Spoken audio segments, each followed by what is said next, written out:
உண்மையை சொல்லுங்க, எத்தனை பேர் பண்ணீங்க? பரவாயில்ல சொல்லுங்க, பயத்திலேயாவது பண்ணிருப்பீங்கல்ல.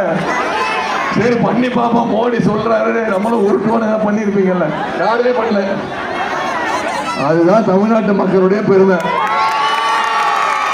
நம்ம தலைவர் என்ன பண்ணாரு? கோவிட் ஊசியை போட்டு விழிப்புணர்வை ஏற்படுத்தி கோயம்புத்தூர்ல இருக்கக்கூடிய மருத்துவமனைக்குள்ள போய் பிபி கிட்ட போட்டுக்கிட்டு அங்க இருக்கக்கூடிய கோவிட் வார்டுக்குள்ள போய் அங்க தரமான மருத்துவமனை வசதி கொடுக்கப்படுதான்னு இந்தியாவிலே ஒரு முதலமைச்சர் போய் ஆய்வு செஞ்சாருன்னா தைரியமான முதலமைச்சர் நம்முடைய தலைவர் அவர் மட்டும்தான்.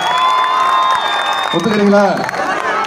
நம்முடைய கழக வேட்பாளரை சென்ற முறை 4,62,000 வாக்கு வித்தியாசத்தில் ஜெயிக்க வச்சிருக்கீங்க.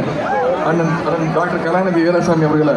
டாக்டர் கலாநிதி வீராசாமி அவர் ஒன்றும் நீட்லாம் படிக்கல, நீட்டு படிக்காம தான் டாக்டர். சரியா? அதே போல சென்ற சட்டமன்றத்தில் இந்த முறை 6